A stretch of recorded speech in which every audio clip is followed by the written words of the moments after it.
the biggest news story that's going to break today at 10 a.m. Stay with Y Media Plus. You can reach us on ymediaplus.com or southasiandaily.com, and there you can click on the Y Plus, and there we can uncover what's going to be announced at the press conference at 10 a.m. We're going to go live to show you all the details of what the Toronto Police is releasing. Interim Police Chief James Rammer is scheduled to speak today at 10 a.m.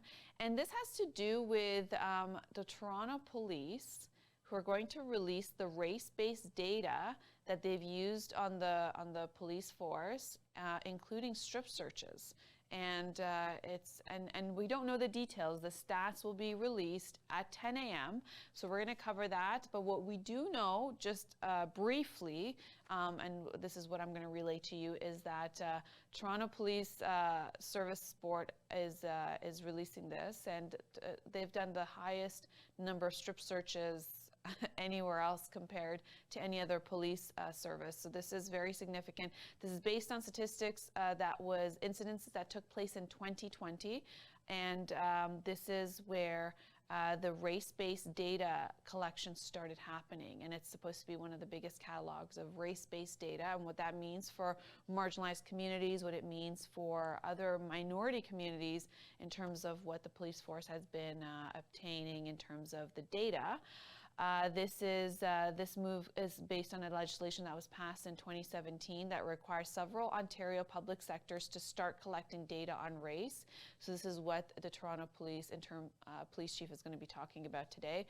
And this has to do with the extent of police possessions, processes when it comes to stopping, searching, questioning, and laying of charges, how they've done that based on race-based data.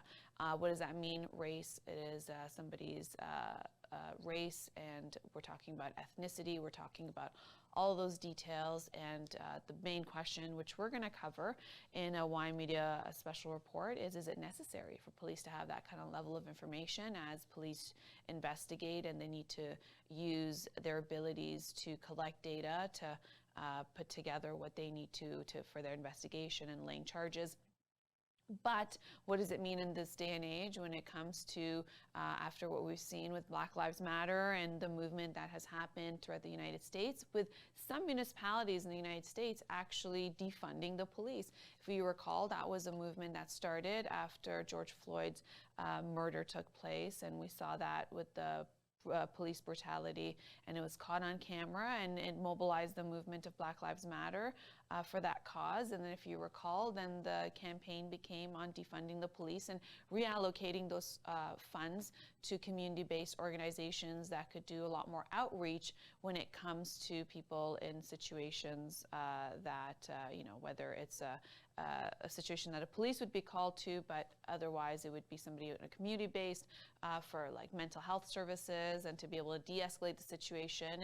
And even in Toronto, last year I saw a police car that had out of service sign next to it, and when I looked at that, I thought, wow, out of service. Imagine if the police say they're out of service. You call 911 and they say, sorry, the police are out of service, and is that what it means when you defund the police?